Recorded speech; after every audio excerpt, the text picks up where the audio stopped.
What goes up must come down. Welcome to the Brand Breakdown. I'm Michelle. And I'm Courtney. And this is where we're going to track the rise and fall of big brands, from companies to celebs to pop culture phenoms and everything in between. Let's get started. And today we're going to be talking a little bit about the Meghan and Harry wedding, the sort of the pinnacle of what was happening as they were building their brand, and then what happened when they broke it right in half. So, Courtney, I'm going to give you an opportunity just to kind of fill us in from where we were the last time. I think we were talking a little bit about their engagement, and then we're moving up to the wedding, and then I think we're doing planning. And I think we stopped right around the point where Meghan and Kate had a little spat about the ill-fitting little girls' dresses. Yes. So, first of all, everybody, I would like to apologize because I have a little cold. So if I sound congested, I'm sorry. Her son graciously shared. Yeah, he coughed right directly into my eyeball. So love those preschool germs. And like the visual. Thanks so much. I know. Sorry. Kids are gross. That's just life. Life as a mom. Kids are gross. You got that. You got that right. So like you said, last episode, we had kind of started coming right up to the point where Meghan and Harry are about to be married. They are fielding potential brand deals that they're being told have to be turned down. Meghan has at this point hired outside PR. She's working with Sunshine Sachs, which is a massive PR agency here in the US. And Meghan is also starting to butt heads a little bit. Actually, we should say a lot of it. She's starting to butt heads with folks in the royal family, specifically her sister-in-law Catherine and her soon-to-be sister-in-law Catherine and her brother-in-law William.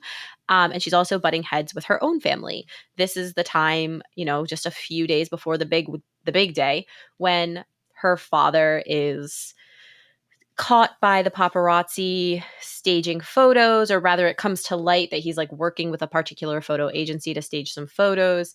Him and Meghan and Harry get into a massive fight. He has a heart attack. He lands in the hospital. He ends up not going over to the UK for the wedding. He does not walk her down the aisle because he is literally in the hospital recovering.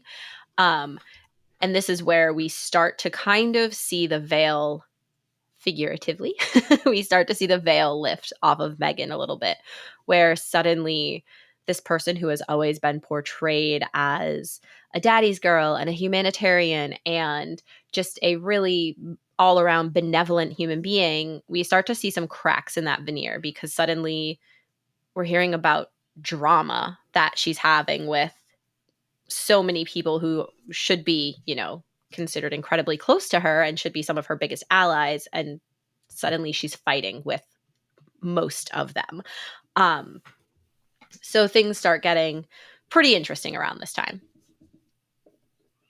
So I want to ask a quick question, because I remember that as well. But the way I remember it is that her dad, tried to sell her story. He had a heart attack. And then the overwhelming thing that I remember is that the now king stepped up and said, "I'll walk you down the aisle."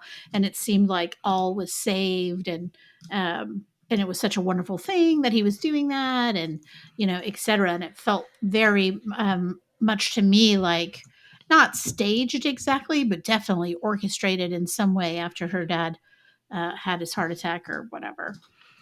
So all of that happened. Her father had the heart attack. He was unable to come out to the UK. Meghan and Harry's version of that story is that they were, texting him while he was in the hospital and telling him, whatever you need to do, we can help you. We have a plane ticket reserved for you. Please, do whatever you can to get here.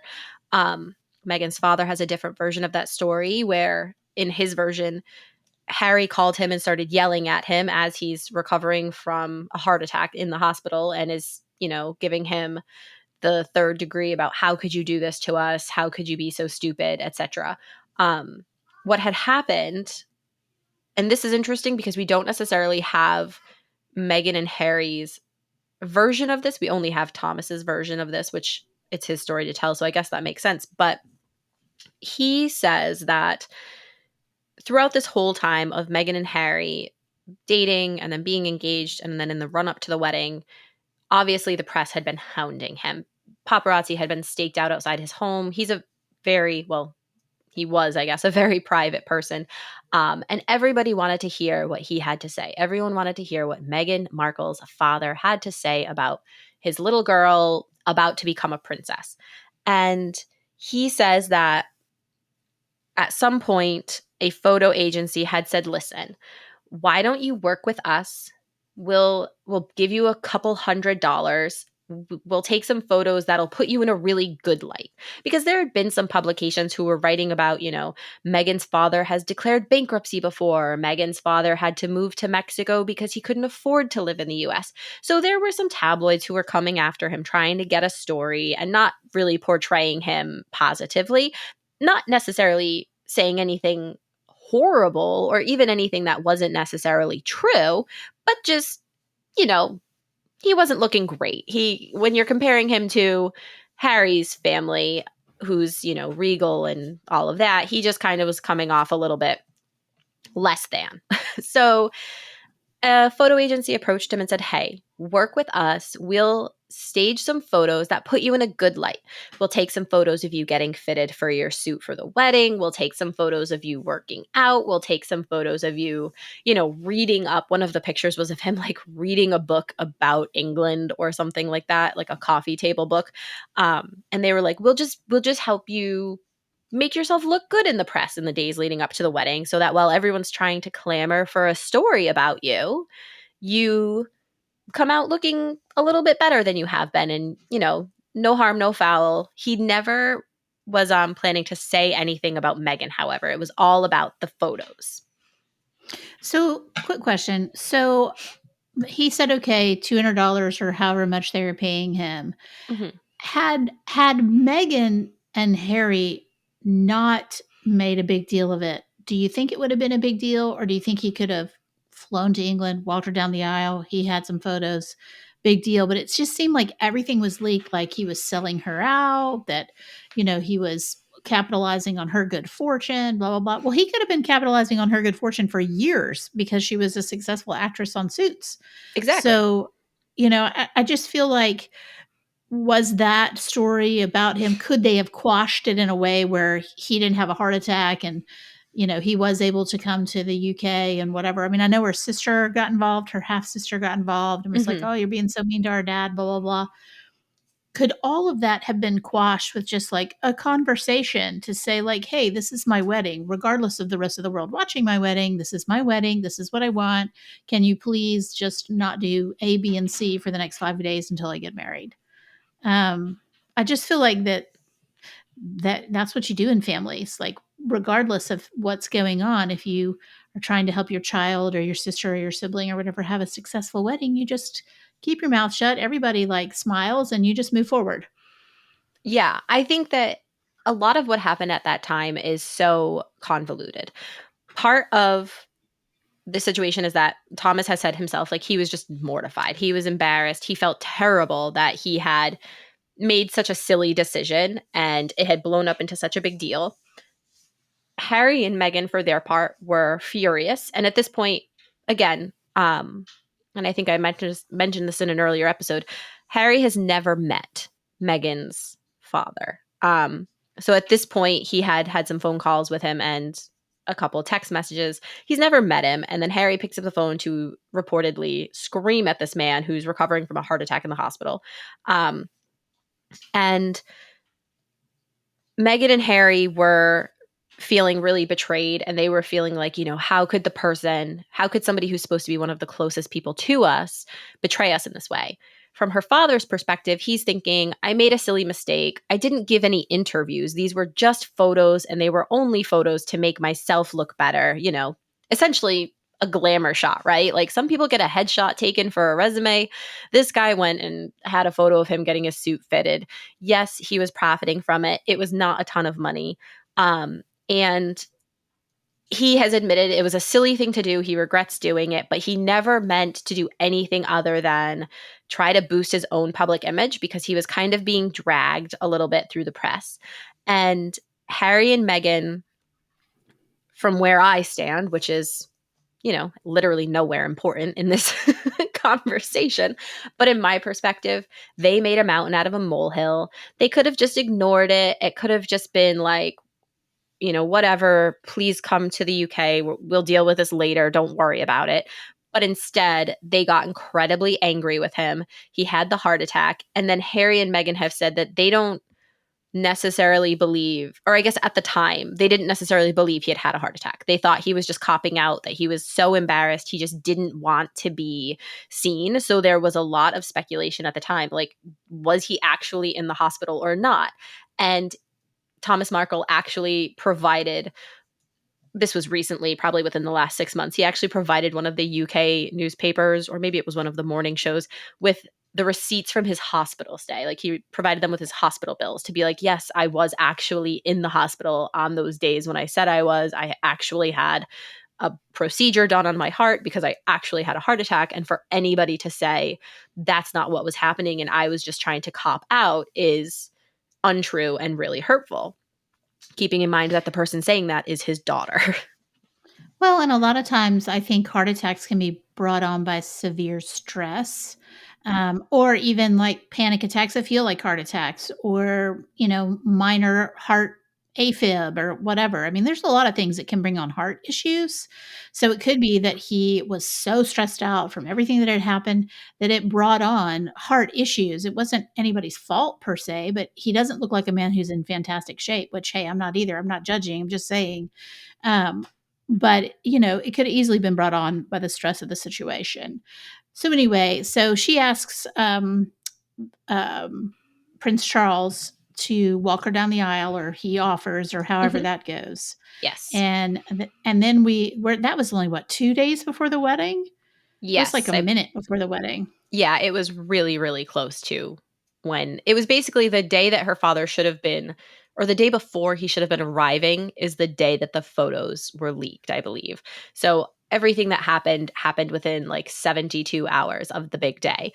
And at this time, Prince Charles, at the time, now the king, but he stepped in and he offered to walk Meghan down the aisle. And if you recall, if you watched to the wedding, she did something really interesting, was that she walked halfway down the aisle by herself. They arranged it in a way that was like she was walking in as her own woman, right? Like, she's this independent woman, not on the arm of her father, she didn't ask a friend to walk her down. And then halfway down the aisle, her father-in-law comes and walks her to the altar. So it was very symbolic in the way that it kind of was arranged. And I've just always thought it was interesting that she chose to walk halfway in as a completely independent woman. And it has always made me wonder, had her father made it over to the UK, would she have still had him walk her down the aisle anyway? Or would that plan have changed at the last minute, regardless of his health? Well, you have to think about what the entrance that she made when she did walk halfway down. Like, she was pretty stunning. Like, I wouldn't have wanted anybody on my arm either if I'd looked that good. So just let everybody revel in how I look Mm-hmm. for the first 3 minutes walking down the aisle until I get to the prince. Yeah, she looked gorgeous. A Yeah. lot of people have taken issue with her dress. Oh Some yeah. people didn't like it. They said some people think it was too plain. Some people think it didn't fit properly. I would agree. Sometimes I think Meghan's clothes could be tailored a little bit better, but I mean, she looked absolutely gorgeous. Her tiara was stunning, breathtaking, probably one of my favorite royal tiaras of the lot, and there are a lot. And it's a shame that we will probably never see Never her see wear it them, again. or never uh, see the collection of tiaras, because they're oh probably yeah, like in a back room somewhere yeah. in a big safe. There are dozens of tiaras that the British royal family has that, the late queen used to trot the same ones out all the time. She had her favorites and she wore the same few on rotation. Obviously, we see Catherine wearing the same one over and over again. And once a tiara, in the British royal family, for the most part, once a tiara is loaned to someone, you don't typically see them sharing between each other. So once one person has worn it, it's kind of theirs for a while until they'd say like they're done wearing it. And so because that tiara was loaned to Meghan for her wedding day, it is unlikely we will get to see that one again anytime soon, which is such a bummer because it was so beautiful. Yeah, but it kind of has bad juju now anyway. You know what I'm saying? Yeah. Like, I feel like who would want to wear it? I mean, maybe Lilibet if she ever does anything back in the royal family. I mean, who knows? Um, but I can't see Charlotte being, hey, remember Meghan's tiara? I'm going to use that one. I mean, I honestly, just, though, if that happened, I would love it. It would just be the most petty thing for Charlotte to be like, hey, Auntie Meghan, guess what? I'm going to wear your wedding tiara because you don't get to anymore. I think that would kind of be amazing. I don't think she would do that. And honestly, I don't think that Charlotte's being raised to be a petty person. Unfortunately for us and our amusement later on, y- I think she's yeah. not being raised that way. Yeah, I think Dang she's it. probably being raised to, my hope is that those kids have no idea what's going on. I mean, George is certainly at an age where he may hear things, he can read, he can see a headline somewhere. But my hope is that those kids, as far as they know, like, oh, their aunt and uncle just moved to the United States because they wanted to do something different with their jobs. I hope they're not exposed. And I don't think that William and Catherine would necessarily expose them to all the drama of it. But one day, all the kids, Lilibet and Archie included, are going to be old enough to see all of this if they ever choose to like Google mom and dad. So Yeah, it's true. we'll see how that goes. Uh, yeah. So anyway, so we get to the royal wedding. It's absolutely beautiful. A-list everywhere. Mm-hmm. I mean, it was so gorgeous, and I loved her dress after the wedding. It was absolutely stunning. They looked so cute together, and they got in that precious little convertible and drove off, and all that was so unbelievable. I loved every minute of it. I thought, oh my gosh, they're just the cutest couple ever. And Yeah. then And then we head to a couple days later, like I believe literally 2 or 3 days later, we head to Meghan's first engagement as a member of the royal family. So this is her first official engagement as the Duchess of Sussex. Up until this point, she was simply Meghan Markle. Harry was just Prince Harry. And then upon their wedding, well, right before their wedding, like that morning, Harry was made His Royal Highness the Duke of Sussex. And so upon their marriage being finalized, Meghan became the Duchess of Sussex. She is technically Princess Harry as well if she chose to go by that title, but that's not how it works. They go by their higher titles. So Duke and Duchess it is. Anyway, so she attends her first official engagement, and this is at Buckingham Palace. It's one of the garden parties. There's 5 or 6 garden parties held every year. Hundreds of people are in attendance. Actually, I think thousands of people are in attendance.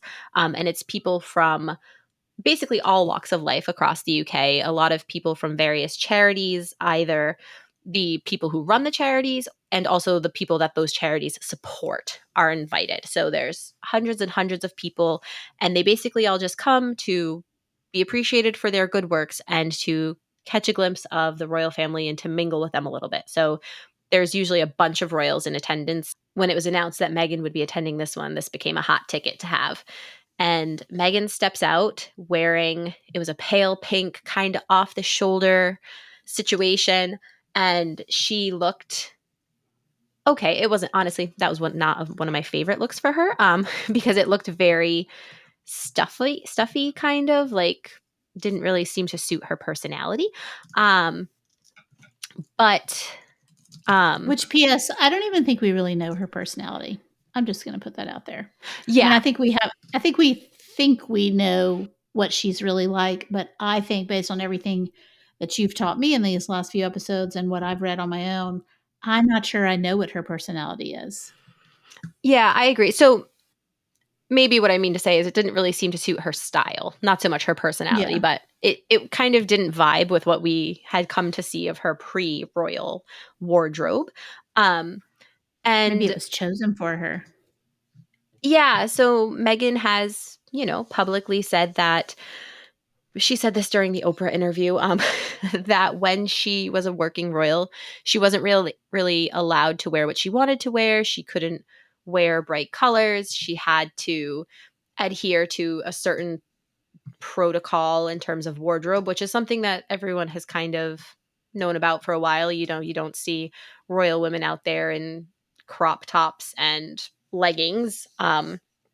They dress on the more conservative side, and they do, to an extent, coordinate their wardrobe. So the late queen would tell everybody, okay, we're going to this thing and my dress is blue. And then everybody could choose to wear a complementary shade of blue or wear a different color. But, you know, they're aware that they're all being photographed together. They need to look nice.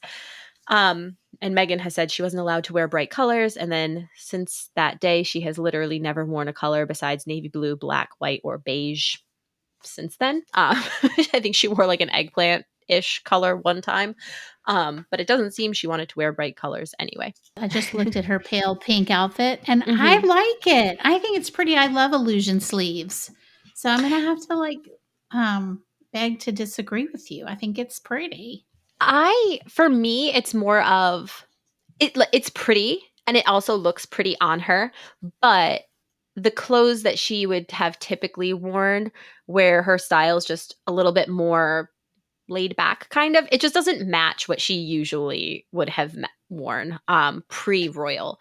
And I think it was, you know, she was being more conservative than perhaps she typically would have been because she had to.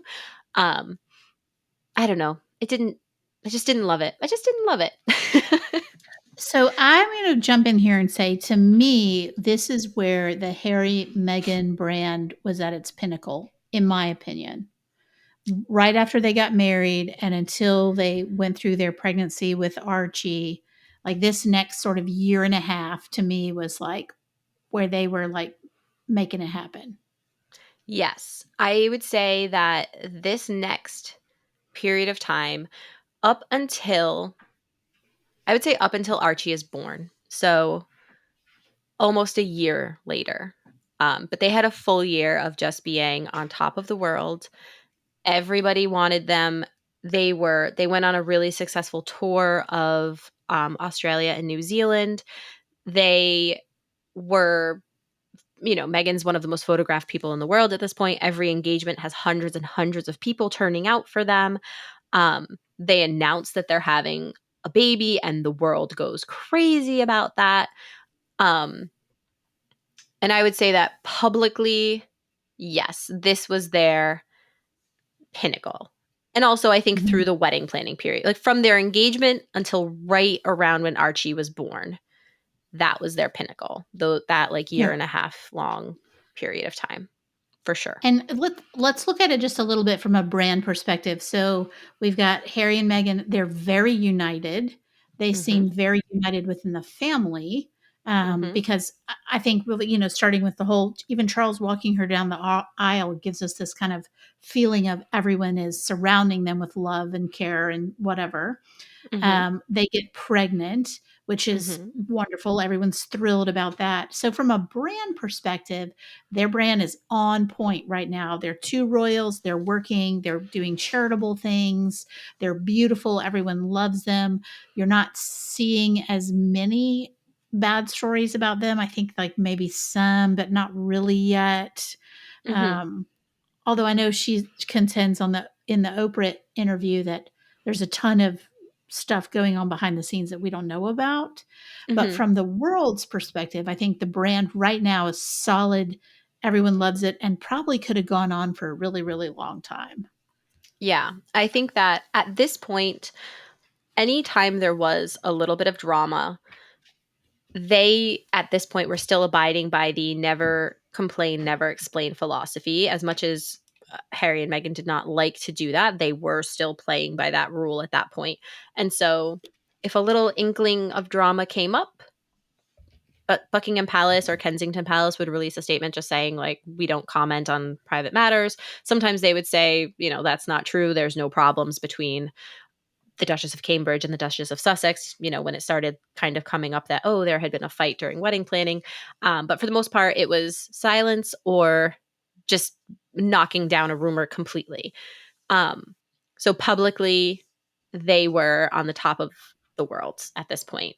Privately, at this point, which when you think about how short of a period of time this is, it's a year and a half from their engagement until when Archie is born, just about a year and a half. The stuff is really hitting the fan here. It is a just complete disaster behind the scenes, and obviously the public had no idea about it. Meghan and Harry would go on to say that Kensington Palace was not doing anything to help them. Meghan is suffering so much.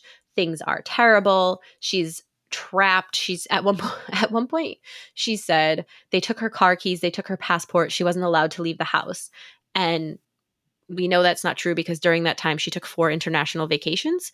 So it was like she seems to forget sometimes that we can fact check a lot of the stuff she says, because when she references something that is public, saying like, oh, I had no passport, I wasn't allowed to go anywhere, we can very easily be like, no, you had a huge baby shower in New York, so you took that international flight. You visited Elton John in the south of France, that's an international flight. You went to a wedding in Italy where you were photographed along with other socialites and celebrities and royals, so we know that happened. And she seems to forget sometimes that we can fact check the things that she says, and that people will fact check those things. But behind the scenes, things are unraveling rapidly, to the point where by the time Archie is born, things have already fallen apart. Like, there's already been the first portion of what would ultimately become Megxit has already actually happened by the time Archie is born, on May 6th, 2019. So really, really nuts, I think. That's a quick decline. Yeah. I think, I've been talking about this a lot with friends, and I think she was so far in over her head that she just didn't know which way was up. I think she thought she could control so much of these situations, which were not within her purview to control. And I think that for someone like Meghan, who seems independent and is American, I'm sure that was not great for her. Yeah, I think that I believe I said it in the last episode as well. A lot of the decline of Harry and Meghan, I fully put the blame, and I'm sorry, not on Harry and Meghan in terms of their relationship or anything, but in terms of their fallout with the royal family. I firmly put that on Harry's shoulders. He knew the situation. He knew the expectations. He knew how things worked and what the machinations behind the scene were like, and the processes and protocols that were in place in order to get things done. And either he did not educate her on the matter, which I'm not saying she's wasn't an intelligent enough person to have figured it out on her own, but there are some things that just there was no way for her to have known necessarily unless somebody told her. So either he did not tell her everything that she needed to know and understand, or he told her, don't worry about all of that. We're going to be able to do it our way. Don't worry. We'll get it done. They'll say yes. They'll tell us it's fine. We can change how things are. And I really think that that was on Harry. If he genuinely wanted to make a go of this, that was on Harry to, make sure she fully understood what was happening. There is, in my opinion, there is some evidence that I don't necessarily know that they ever wanted to make it work. There are some things that happened where there's some indications that they had kind of already had one foot out the door prior to their engagement becoming officially announced. They had been, when Meghan was having to turn down an Oprah interview, for example, I think that she was very upset by that. And I think that's when the wheels started turning in their heads of like, okay, people are offering us these opportunities and they're offering them to us, not to the family. They want Harry and Meghan, the people. So if we are not part of this organization that is telling us to say no, what could we turn this into on our own? How far could we take brand Sussex on our own without being a part of the family or without being full working members of the royal family? How much can we separate and do things the way we want to do them? And I think I really honestly believe that that started happening prior to their engagement being announced. It sounds like they wanted to be celebrity royals, not royals. You know what I mean? Like they want to have the celebrity life with the royal backing instead of being royals who, especially in the British royal family, are in many ways very private despite their very public continued engagements. You know what I mean?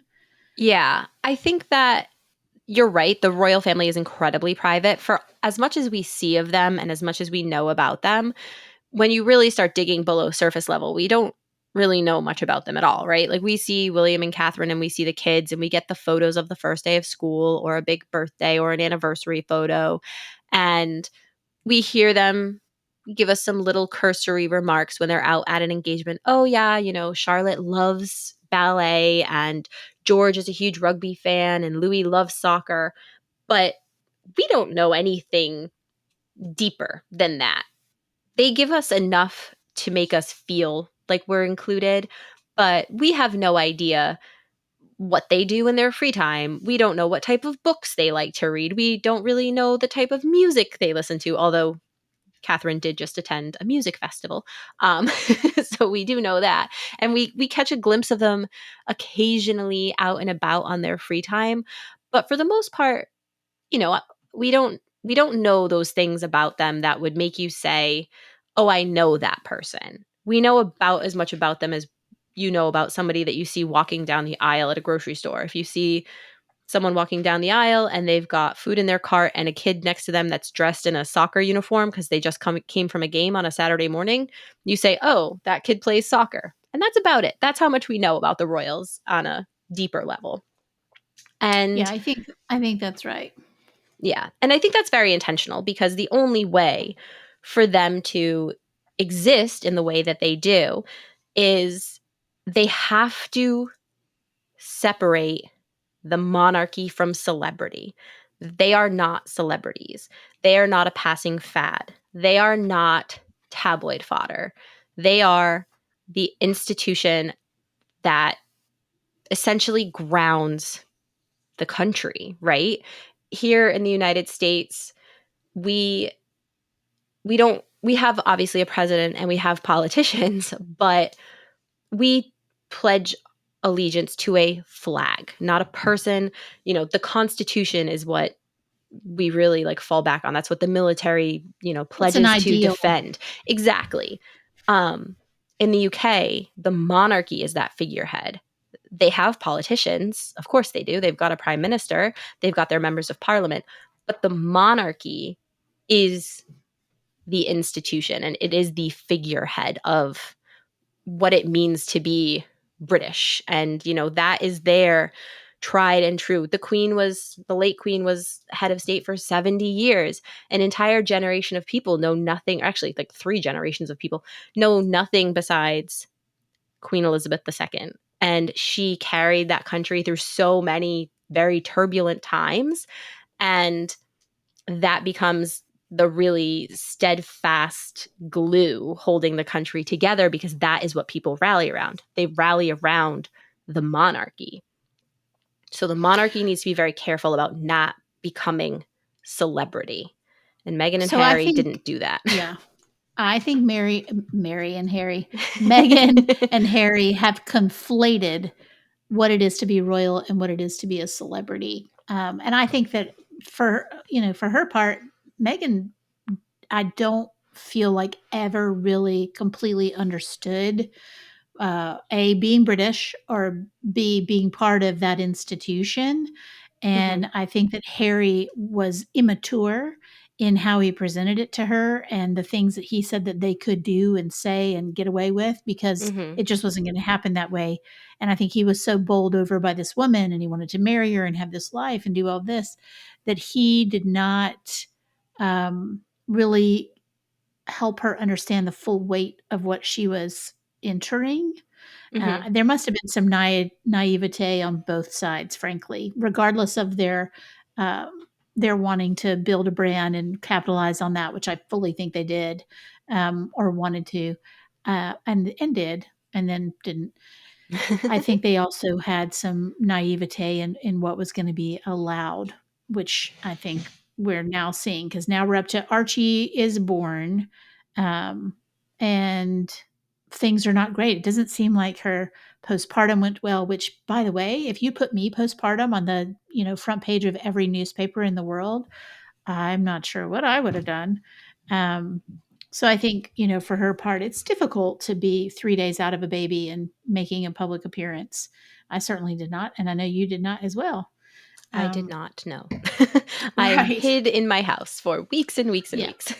Oh, months, maybe a few years. So anyway, so Archie's born, and then they do the South Africa tour, right? Well, Um, so a couple really important things happened prior to Archie being born. And the first thing that happened was their office at Kensington Palace split off from William and Catherine's office. So prior to March of 2019, they had been all working at Kensington Palace. I say working at Kensington Palace, but their staff was all based there at Kensington Palace, and they had the same staff. So the four of them were basically supported by this huge group of people. Um, with, if you think of the Kensington Palace household as a business, William is the president of that business. Catherine is the vice president. Harry is maybe a, I don't know, director. And Meghan, the new kid, is also a director, but she doesn't have as much tenure as the other guy. Um, and so there's a hierarchy in the household offices. And of course, within the staff who's working there, there's a hierarchy there too, because William's staff is, they take precedence, or they have more authority in some areas than Meghan's staff may have. And so this is one of those times where we later find out there is a ton of turmoil behind the scenes. Meghan is later accused of bullying her staff, and some of William and Catherine's staff as well, to the point where people are quitting left and right. We've never seen this level of turnover in any of the royal households. If you get to work at the palace, it's a pretty cush job. People don't usually leave. They stay for years, decades even. And in the time that Meghan is a member of the royal family, between May 2018 and March 2019, I believe 6 people quit, which is unheard of. Some of them were rotated into other positions within other households, which is also indicative of more of a personality issue, because it's not as if these people went to work, completely outside of the royal realm. They just couldn't work there anymore. It later comes out in Valentine Lowe's book, or actually before his book. Valentine Lowe writes an article that Meghan has been accused of bullying. And Meghan's lawyers hit back. They say, this is not accurate. People quit their jobs because people move on, whatever. And a huge investigation is launched. And the palace steps in. And when I say the palace, I mean Buckingham Palace. At the time, it was the Queen's office, directly steps in to do an investigation and to take a look at what has been going on behind the scenes. At this time, also, Meghan and Harry are told essentially by William, this needs to stop. Like, you have to be treating your staff better. We don't treat our staff with disrespect. And this is where there may be, sad to say, there may be a cultural difference between the UK and the US, and how people in the US may be, Meghan was very proud of the fact that she would wake up at 5 in the morning and start sending emails as soon as she woke up. And she had, as she says, like a very high expectation of people's performance. And in the UK and all of Europe, really, if your boss is emailing you at 5 a.m., you are not expected to be responding to that. You are sleeping because it's still the middle of the night, and your work hours are very strictly set, and people do not have the same work culture that we have in the United States. And so their office is split because it is no longer tenable for the four of them to be working together, and it is no longer tenable for their staff to be working together. And so Meghan and Harry end up hiring essentially a whole new staff, and their offices are now based at Buckingham Palace, and the KP offices stay just William and Catherine's, and also the Royal Foundation splits. So it is no longer this charitable foundation that William and Harry started in their early 20s prior to either of them getting married. It is no longer the Royal Foundation of the Duke and Duchess of Cambridge and the Duke and Duchess of Sussex. Again, I don't know who decided that was an okay name for anything. It's way too long. Like, it's just ridiculous. But it is no longer their joint organization. It reverts back to just being the Royal Foundation of the Duke and Duchess of Cambridge. And Harry and Meghan launch Sussex Royal. And that is where they firmly plant their flag and say, we are our own brand, even though at this point they are still fully ensconced working members of the royal family. I think that the British and the Americans are very, very, very different people, despite our common language. And I think that sometimes the way Americans work, Europeans in general, British especially, don't enjoy it. And it's not Mm-hmm. even like, the 5 o'clock in the mornings or the whatever. There is a lack of civility on many Americans' parts on how they deal with other people. And some of it comes down to personality, some comes down to management style, some is it's more hubris, like I'm going to do what I want to do and you can go along with me or you can get out the door. But I think as someone who's managed people, I think that if you aren't being very sensitive to the people around you that either you're managing or who work for you, it can be seen as bullying, even if it's not bullying in the traditional sense of the word. Do you know what I'm saying? Mm-hmm. Um, excuse me. I think that it's sometimes difficult for people in different cultures to understand how the other culture works and be sensitive to that. Not saying she Yeah. wasn't a bully. I'm just saying that there could be a huge disconnect between what it's like to work as an American and what it's like to work as a British person. For sure. And there's been a lot of discussion about, was this a cultural thing where Meghan just kind of wasn't necessarily fitting into the culture of the UK workplace?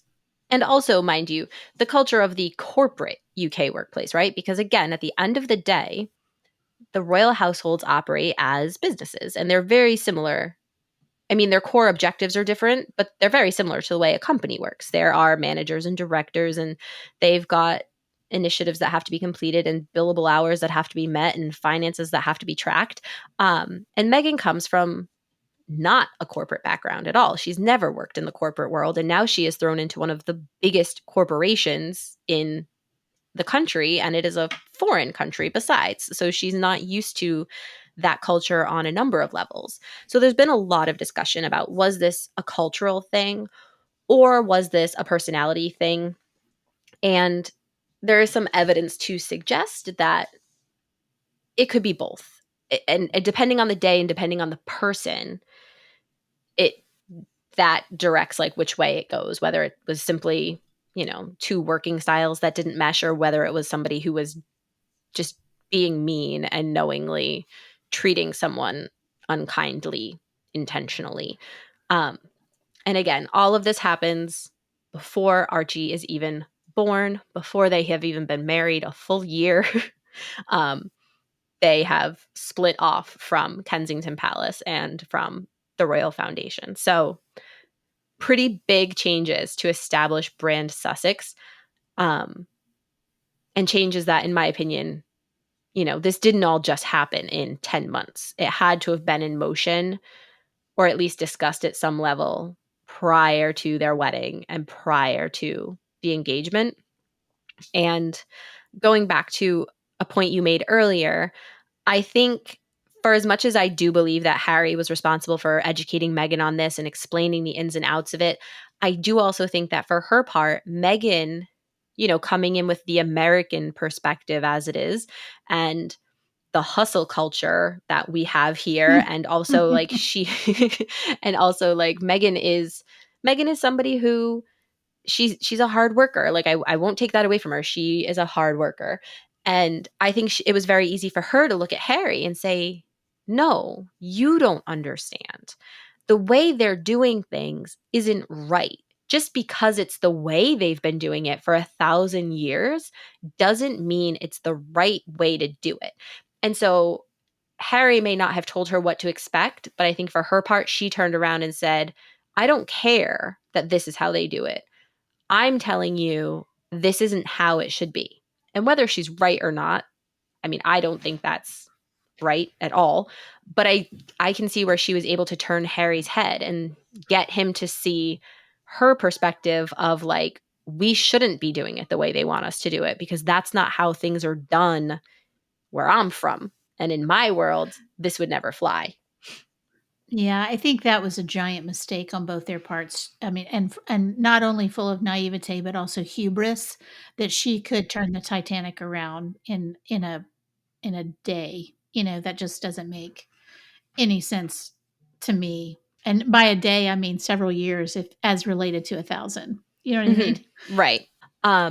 So yeah, so we've got the offices splitting. We've got Meghan and Harry butting heads with the institution and Buckingham Palace and Kensington Palace at every turn.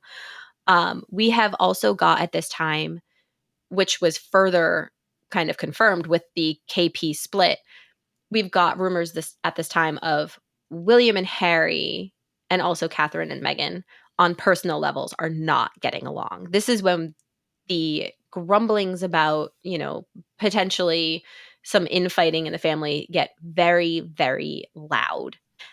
We're hearing these grumblings that William and Harry are basically not talking, that Catherine and Meghan do not get along. Nobody is really spending any time together, but we're still seeing them, like, at family events. We see them on a couple of joint engagements here and there. Nothing as much as we used to. Certainly not to the extent where we used to see William, Catherine, and Harry together when they were a trio, but we're still seeing them out and about a bit. On May 6th, Archie is born. He is now going to be the first biracial blood royal that the British royal family has ever known. And it's a big deal. The world goes nuts. Everything is kind of forgiven a little bit. The fact that they've split their offices is kind of swept under the rug because we've got a new baby, and who doesn't love a new baby? However, what Meghan and Harry did when Archie was born, quite frankly, it pissed off the UK press. They had the royal rota furious, and reportedly they also had members of the royal family furious because they released a statement saying that Meghan was headed to the hospital. And they actually released that statement after Meghan, Harry, and the baby were already home at Frogmore Cottage. And the baby had been born and they had been released from the hospital. And then they announced she was going into labor. They tried to pull one over on the press because Meghan did not want to do the traditional photo call outside the hospital with the baby, which is understandable. Like we just talked about, when I was 6 hours postpartum, I could barely move. I had a C-section and was cut in half. Like I could not move. There's no way they were going to dress me up and trot me out and look beautiful in front of a billion cameras. It was not happening. And so reportedly Meghan did not want to do that, which is completely understandable. I don't blame her for that. And frankly, no one was going to look as good as Catherine or Diana postpartum. Just PS. Yeah. Like they were both ridiculously beautiful 6 hours postpartum. Yeah. And I mean, like, when you consider that, when you look at the timeline of when Prince George was born, one of the very first people to arrive at the hospital was Kate's stylist and hairdresser. Like she had a baby, and one of the first people there was someone to make her look beautiful and to fix her up. And that's, you look at the photos and you're like, wow, she looks gorgeous. She's glowing. What a beautiful family they are. But that's also really sad that one of the first things that she was expected to do was go get her hair and makeup done after she had just had a baby literally hours before. So it's kind of a bummer when you think about it. And Meghan had reportedly said, I'm not doing that. And so they tried to pull one over on the press by announcing that she was just heading to the hospital when she was actually already home. The baby had already been born. However, as almost always happens with the Sussex saga, it later comes out that Meghan and Harry had attempted to sell the rights to a first interview to a US TV network. And that is No why they way. didn't. I didn't know that. Yeah. So they had said they didn't want to do the photo call. And it later turned out that what they were actually trying to do was sell the rights to it.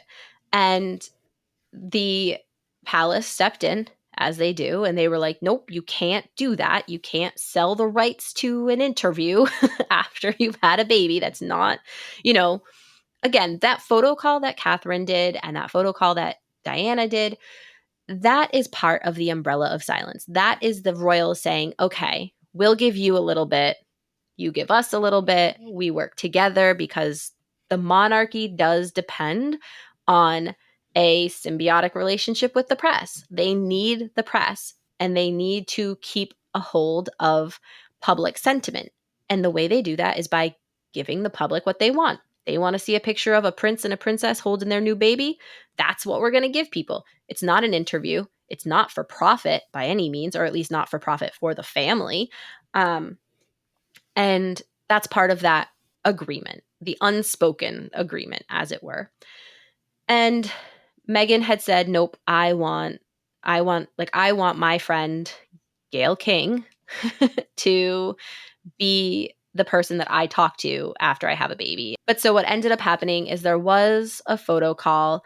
They allowed the US network cameras to be present at Windsor Castle as Meghan and Harry walk down the hallway with Meghan holding the baby. They take some photos. They allow Harry to do a very brief, I wouldn't even call it an interview. He kind of just was outside at the stables or something and just said like a quick little like, oh yeah, I'm so excited. Everybody is doing well. And there was, I believe there was a Rhoda photographer there, and then the US network was allowed to bring one camera. But the palace put the kibosh on fully selling the rights to, an interview or relegating the content only to the US network. They said, no, that's not how it's done. We have to have the Rhoda involved. If you don't want to do a full press call, that's fine, but we can't just skip the UK press. It's not happening. And that's when you see a bigger shift in the UK press towards Harry and Meghan, because now they've angered the people that it's their job to write about them. And so the people who can help control the public narrative are now mad at them, which is not great. But that was something that I think Harry and Meghan always tend to overlook. What's going to happen? What are the consequences? They look at a situation from here's what we are seeing and here's what we want for ourselves. And it seems like they almost always forget that for every action, there's an equal and opposite reaction. And they never seem to think about what the reaction is going to be. And this is when they start really like just messing up with the press left and right, basically. So after Archie is born, we have got a period of about, what's that, like 6-ish months. 6 months, yeah. Where things with the press are a little dicey. We start to see rumors popping up like, oh, the Frogmore Cottage renovation, Meghan wanted a copper tub installed that was going to cost this much money, and she's having a yoga room built which is going to cost this much money.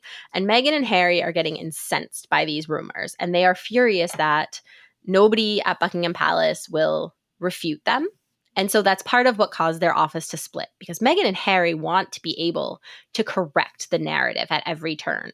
If there's a rumor that, the copper tub, for example, the fact that their office commented on it was just ridiculous. Like, it was absurd because the palace doesn't comment on things like that.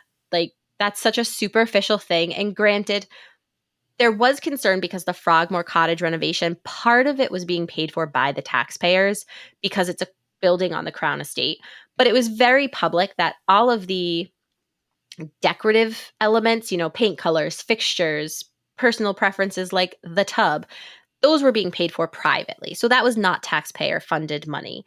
But the things like the electrical, the plumbing, converting the building back from 5 separate apartments into one single family home, those were things that were being paid for at the expense of the taxpayer and also things like, asbestos removal, fixing the roof, things that were critical to the building being able to remain standing, essentially. Those were being taken care of by the taxpayer because it would have had to have been done regardless, right? Like, if the roof needed to be fixed, whether Meghan and Harry moved in or not, the roof was going to be fixed. If the asbestos needed to be removed, whether or not they moved in, it still needed to happen in order for the building to be usable. So, but Meghan and Harry start getting really irritated by the rumors. They don't like it. They've angered the press with, trying to circumvent them when Archie was born. They're irritated with the press because there's been some during their Oceania tour, which was incredibly successful when they were visiting Australia and New Zealand, an incredibly successful tour. But they felt that, they were the stars of the monarchy and they were not being given their due by Buckingham Palace. They felt that because they were so popular, because the tour had been so successful, they should kind of be allowed to do whatever they want. And again, that's not how it works. So they split offices, they hire their own team, and their team starts shooting down every rumor. Like, no, Meghan did not make Kate cry. No, Meghan did not install a Pilates room. No, Meghan did not install this tub. But when they start doing this from a PR perspective, it kind of backfires. Oh yeah, totally. Because, well, and that's such an American thing, right? Refuting rumors, saying, "Oh, no, that's such an American thing," and it just fuels the rumors when you do that. Like if you come out and say like, "No, I didn't get my copper tub or whatever," people are going to be like, "Oh, well, then it must be gold, or it must be platinum, or it must be," it just fuels it instead of just, who cares what people think? Like, you're what is it? What people think of you is none of your business. Like, just let it. I've never heard that. Oh yeah, yeah. Oh gosh, I feel like it was it? I'm going to say it wrong. I'll have to go back and fact check it. I feel like it was Mark Twain who said, "What other people feel about you is honestly really none of your business." I love that. Yeah. So anyway, I feel like that the more that you refute rumors, the more rumor mongering happens. You know what I mean? Yeah, for sure. Because right now the press gets two headlines out of it. They get their headline of Meghan got a copper tub. And then they get the headline of Meghan denies she has a copper tub. And it's like, okay, now they've doubled their clickbait. But the other thing that this did from a PR perspective, that was just the absolute, it made it the worst move, is that for every rumor they didn't refute, now it's like, oh, is that one true? Oh, they didn't sue these people for saying this thing. So it's got to be at least a little bit true, because Meghan and Harry became very litigious as well. They started sticking their lawyers on everybody. And for every rumor they refuted, it just made every rumor that they let go look more accurate. And then, of course, that creates more stories and more rumors, and then they're starting to refute. Then they start doing like these crazy things where they start getting very careful in the way they word things, because something will be true, but like some rumor will be like 80% true and 20% false. So they start trying to refute the 20%. And it's like, well, now you've left open this whole 80%. And they start being so careful about the way they say things that people start dissecting everything they say even further, which becomes a huge trend with Meghan and Harry, because as they're directing their own PR campaigns and their own branding initiatives, it becomes very clear when they are behind the wording on some stuff. And they just opened themselves up to so much criticism that the royals just kind of deal with, and that the never complain, never explain theory kind of takes care of. Because even if something's true, just let it go. It'll go away in a day or two. But when you make a comment on it, now you've extended the life cycle of that comment. And they just really did. Fueled 50 more articles about it, 50 more bylines. Yeah. Yep. So where they could have just let stuff dwindle, they instead just give people more space to talk about it. In my opinion, for them, that was a giant branding mistake. Giant. 100%. It was the worst thing they could have ever done, was decide that they were going to try to hit back at every single rumor, because just no matter what way you look at it, it just caused them more problems than it was worth. especially when you consider where they were at that point, which was still living in the UK, still in Frogmore Cottage, still with a staff paid by taxpayers, still getting Duchy of Cornwall money, still having taxpayer-funded security. At that point, things were still pretty good for them. And then you look at where all that devolved to and where we are now, and it's like, was any of that actually worth it?